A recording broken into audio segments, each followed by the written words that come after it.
The first one. Oh, there we go. Yes, got it.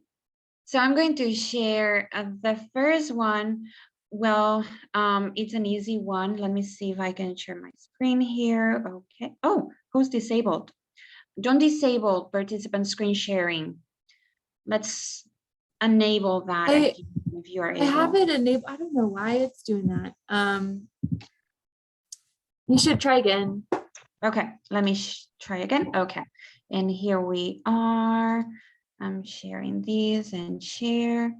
And the first one I wanted to share with you guys was the Ed puzzle. I mean,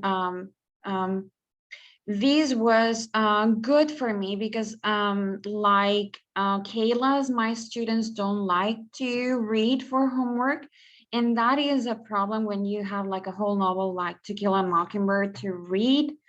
I give them time to read in class, but I believe that I've done these 3 times or 4 at the most. I have them read a chapter at home. Now, to make sure they do, I assign them chapters. And you can search here anything you want to have them read. Chapter 2. And then you can record your own. Okay, you can record your own, or you can choose from all these people who have been kind enough to record themselves reading the chapter for them and creating questions. Okay, are you familiar with Edpuzzle? Raise your hands. Chapter 23. Okay, Chapter 23. all right. So I won't spend a lot of time in that then. You can select the number of questions. So depending on the one that you choose from those that have been created already, you can choose what kind of questions, because the recording will stop and then ask questions about what has just been read.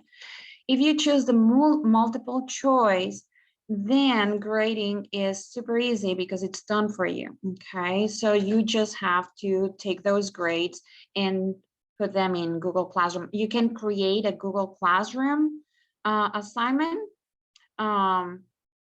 which is very convenient, and that's exactly what I do. So let me go back. You will see here my students, my list of students, and here on the right, you will see update on Google Classroom. So once they have taken the assignment and answer their questions, if you update on Google Classroom, it already uploads the grade for you. So it's an amazing resource for me to make sure that my students read the assigned chapter, that they understand context, and that they do the assignment. So that has been a good resource for me this year. It was suggested to me by my mentor, whom I love. Yeah, so that's one. And the other resource that I wanted to share with you is this one here. Let me see, did I lose it?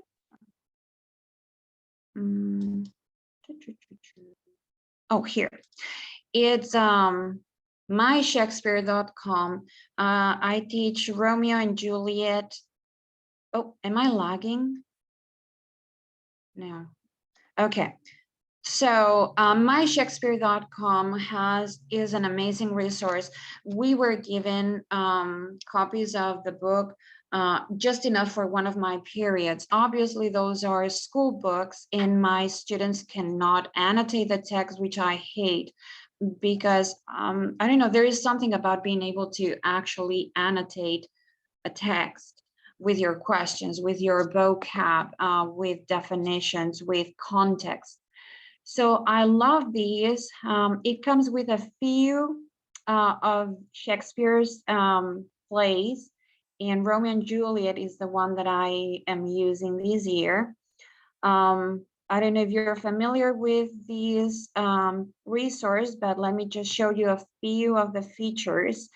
It has the whole text for one. 2 households, both it plays the text for you. It gives you comments on what is going on, and it gives you those double meanings that Shakespeare plays so much with. And it has actual videos of performances, like, well, a performance of these prologue, or it gives you information of the context. I mean, they're here videos, discussion, language, and there is also performances. Now, you can have students create their own notebook and assign it to Google Classroom so that they, as they read the text, they can go ahead and annotate it. Like, let's say that they have a question and they're going to add a sticky note here. Once they have created their sign-in, they will be able to have all those comments and annotations saved to their personal notebook. Now, that notebook is what I collect at the end of an act, for example, to make sure that they are following up, that they're, and the amazing thing too, see, you can share to Google Classroom. The amazing thing too is that it comes with quizzes and tests already built in. So I just thought that this was for example, this question here, if you can see here in the middle of the screen, once you're logged in, it will give you a quiz question. And it might be understanding, it might be of the context of the play. But I just thought that it was an amazing resource that allows me to have my students annotate the text, play with the text, interact with the text, watch a video of a performance. There are some funny videos in which the actors, the characters are talking to each other, like they're off screen or something, like, hey, Romeo, why did you choose that poison, or whatever it is. But it was really a great resource for me, and I'm very thankful for the people who put this together. So yeah, those are my 5 cents. Let me go back and, oh, Susan has questions. I love all of this. This is so helpful to me, because apparently I'm supposed to teach Macbeth, and I haven't read Macbeth since I was in high school. So this will be hugely helpful in recollecting so much. But my question was, how long do you think just covering Shakespeare's Romeo and Juliet, like that's the other challenge, is knowing how long to generate a unit and dealing with reading the play, discussing it, analyzing it. How long do you think, how many weeks does that take? Yeah, that's a great question, Susan. And I don't know if you are in the curriculum mapping for your classes, if you have any saying into how much time are you allotted.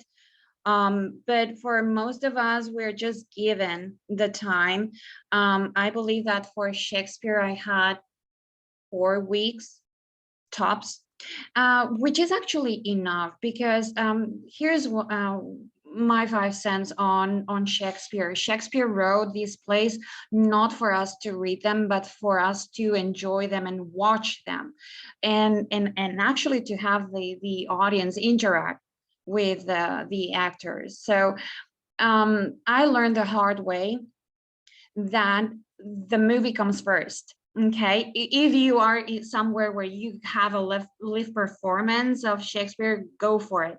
But otherwise, play the video first, and then take time to select some acts.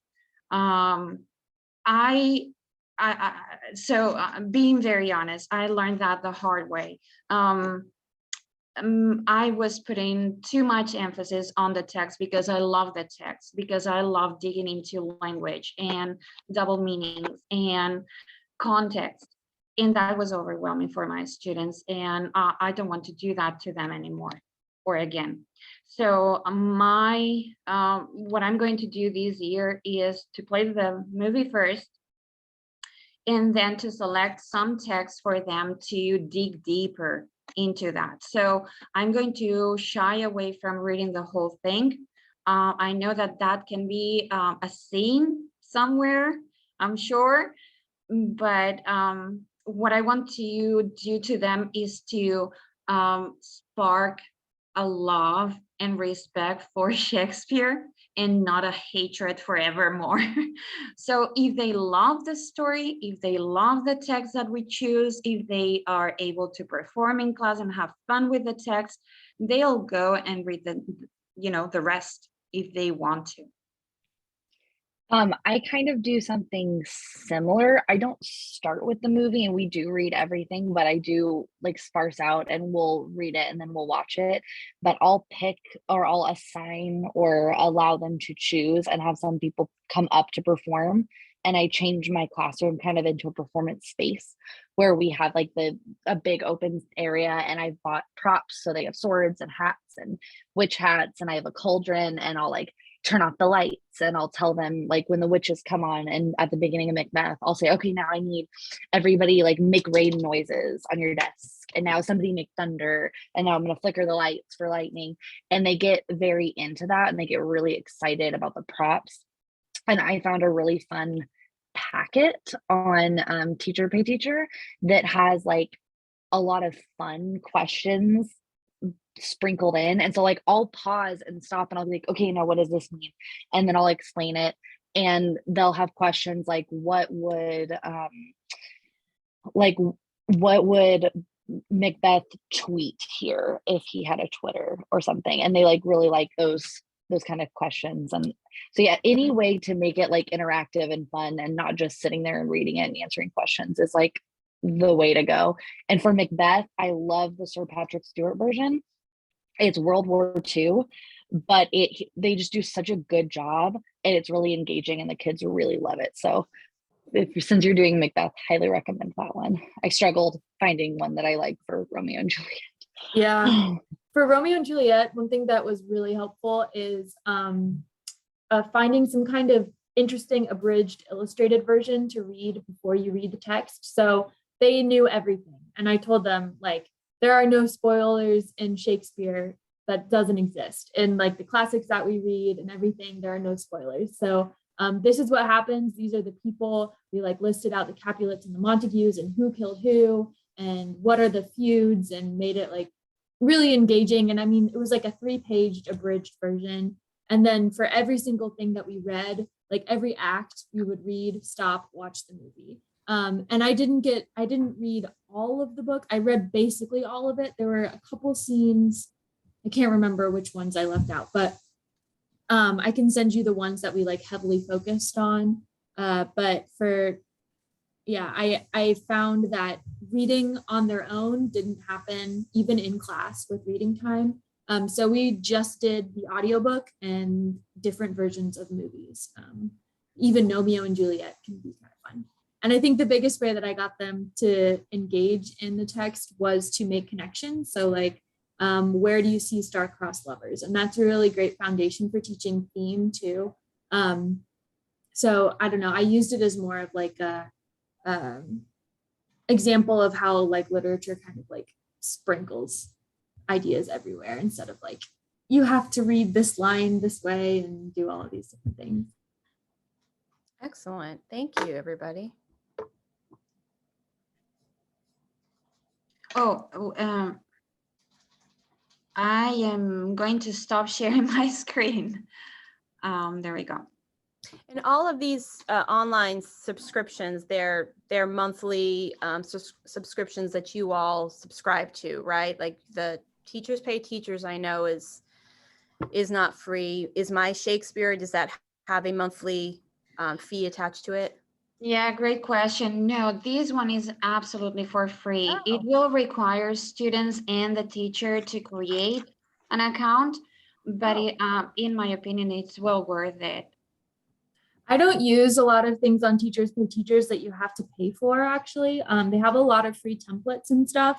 And so I just basically, like, they have a rubric template and I downloaded that and read through it and tweaked it. So I don't pay a lot for like Teachers Pay Teachers stuff, because the one time that I did, I downloaded it, it sucked. So I just use the templates.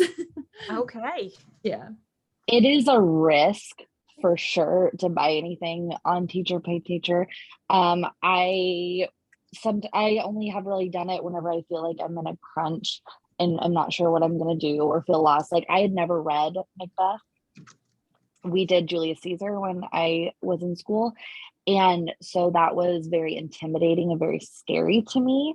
And from first semester to second semester, I didn't like the stuff I'd done the time before. And now that I understood it better, I wanted a full kind of unit plan that was more cohesive.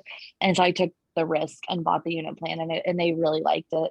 And they were like, you should make more stuff like this. I'm like, I didn't make it, so I can't replicate it in any way, but thank you. I'm glad you liked it. Yeah. Thankfully I have the luxury of designing my own curriculum. They've given me this massive book. It's like that big. And they've got some built-in units, but you get to pick and choose. Like, they'll give you 8 unit ideas. And I asked my mentor, how many units do you really get to? And roughly you want to shoot for 4 or 5 big units. Yeah. And try to have a theme. And so it looks like my 12th grade theme starts off with Beowulf. And again, that was another one that was like, Beowulf, are you kidding me? I haven't done that since Lord knows. I'm how old? And when we read Beowulf, it was terrifying because it was written in the Old English. I understood nothing. Not gonna lie, that one is hard to teach. And I have some resources I can share with you if you want. Yeah. Now, from what I understand, Beowulf has been modernized a little bit. Like, the language isn't old anymore. Like, it's been modified because it's so old. But that was the most daunting thing, was trying to get through this. And I'm like, that is the first story you guys have to read, Beowulf? Are you kidding me? But the concept of Beowulf and bravery and facing your giants, the like, what do you do when adversity comes? I love the theme of it. So it's what the whole 12th grade theme is what does it mean to be a hero? And we're talking about heroism, and that thread is just interwoven into every unit is what does it mean to be a hero in your day, in your time, in your world, and what giants are you facing? Like, so, okay, Beowulf had to face this giant, but what are you facing? And what do you do when you're hard pressed? I think those are really big questions that I want to pose to my students. So yeah, I'm going to take on Beowulf, people. That's going to happen. And I'll let you know how that goes. It might crash and burn, but I'm just going to like plug away. And maybe there's a mybeowulf.com out there that Who knows? Yeah, you go for it, girl. I'm gonna try. If nothing else, I'll fake it till I make it, I guess. I don't know, but Hey, quick question. Is anybody else using Springboard for a textbook? I've used it before, but I'm in a similar situation as Susan, where we have 2 foundational curriculums, we have foundational texts, and they just say go. If you want to collaborate with your teachers that like teach the same grade level, you can kind of like teach the same progression, but we're not held to any particular curriculum. But yeah, I've taught a bit from Springboard. Okay. Do you know how to use Zinc and the Quill from Springboard online? Yes, but because we're on a time crunch, I think Yes. maybe I'll share my resources and then I can email you about that if you want. It's okay. I feel like we should wrap up the conversation in this link, just so it's not millions of minutes long for our teachers. Okay, so if I can share 2 resources, they're really quick. They might seem a little bit more common, like, I don't know. My first one, let's see. So this one is not online, but I use story cubes all the time. You can get these packs of story cubes. You can get like the classic one, the fantasy one, and they're just little dice that have images on them. And I have my students roll them and create stories incorporating those different images, and they love it. So it's like maybe a little warm-up activity for the day. I always start my classes with a journal prompt or a writing exercise. And we do like narrative journaling. So like I'll answer if they have questions or something, and that's like my base way of connecting with them. But I do this for vocab review, for teaching themes. So like we talk about the difference between main idea and theme, and then they have to pick a theme and incorporate it into a story using, let's see what we can see here, an eyeball, a justice scale, and a snowflake or something like that. And they have to incorporate those items into their story. And especially the younger grades just thought it was hilarious. We've done like roundtable stories too, where like we talk about story structure and plot structure. So everyone has to start the same with rising action, or, you know, like then we get to climax and all that stuff. So they love that. That's really fun. I think there's an online version, but it's fun to have something to roll. Another basic tool that I use is, I don't know if you guys are familiar with Screencast. Super easy. I love it. I use it for a lot of my classes at Fort Hays just to do like presentations.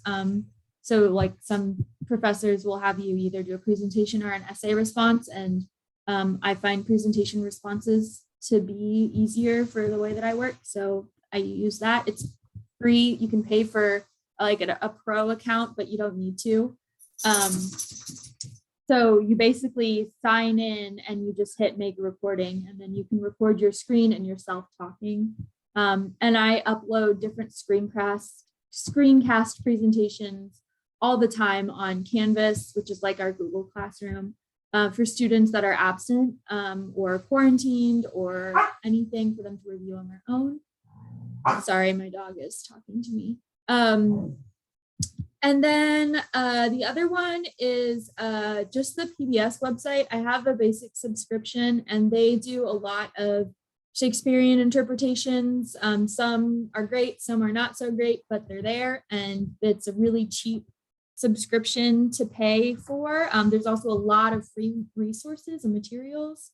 So if you just Google PBS Learning Media, you can select all of these different subjects. So like if you want to do literature or informational texts, they've got tons of videos that you can use and tons of references. Even if like, you know, I haven't read Julius Caesar since I was in high school, but I'm teaching it next year. So I need to remember what Julius Caesar is about. Let me just watch a couple videos about the different talking points. So they're all there. And this is all free. This page is all free. You can select your grade level, and they have a bunch of like little news blurbs. So if you want to do like a writing point, or if you're in journalism, this would be a great resource as well. Yeah, so you can just kind of like explore different things. The biggest thing that I enjoyed was in reading foundational skills, they have some upper level tools for high school students. And I'm teaching a reading skill building class next year that I don't really know how to teach. So that's been kind of my summer project. Another one that's been helpful for me is, where is it? The speaking and listening one. So they even have like different lesson plans, and they have different interviews with authors. And I think for the long weekend before MLK Day, I did I used this little snippet about reflecting on I Have a Dream speech and speeches in general.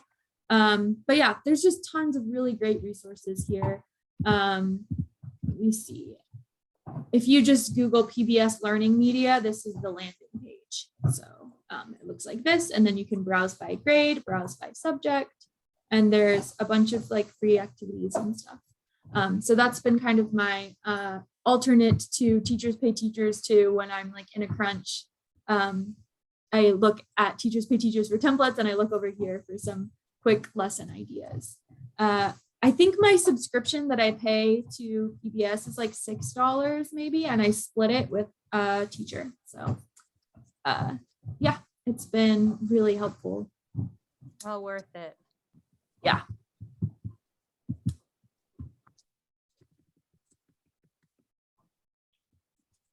And that's it. Those are my resources.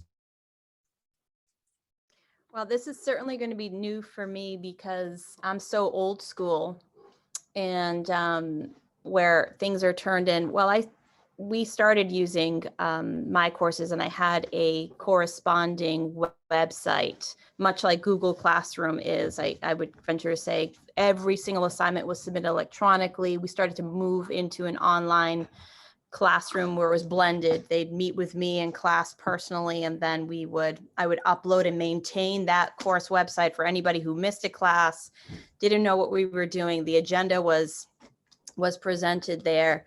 So I haven't actually looked or navigated through Google Classroom, but I think that most of the people in my school are using Google Classroom as supplementary as well. So based on everything Google, based on Google Drive and Google Docs, I would venture to say the Google Classroom is pretty user-friendly, would you say, and pretty self-explanatory? Yes. And there are videos. You can like YouTube videos on how to do anything in it. I think it's really easy. And so is that how you all grade as well? Do you have a, hard paper? I'm kind of I'm an old school grader as well. I don't use a lot of technology in my classroom actually, which is something that I've been told I should work on, but I find it so challenging to manage behavior with computers, just in general. So I do a ton of paper pencil stuff still. And I do like review games and stuff, but I actually do have them turn in a lot of paper copy things. That works for me though, because I don't have those paper copy things leave the room. So I don't do a lot of homework, but I do a lot of hands-on activities like in my classroom. And for grading, I have a paper grade book, but I also like at the end of each week or so, just make sure that I'm also updating their grades, because a lot of parents will check the online platform. And I don't want my student who actually has an A to go home with a C for the weekend and not be able to do X, Y, or Z. So I do a good hybrid of both. But I rarely have my students on their computers unless they're writing. I do every test and every quiz on the computer, because if you do it if you do like in Google Drive and select to create, like on Google Forms, choose a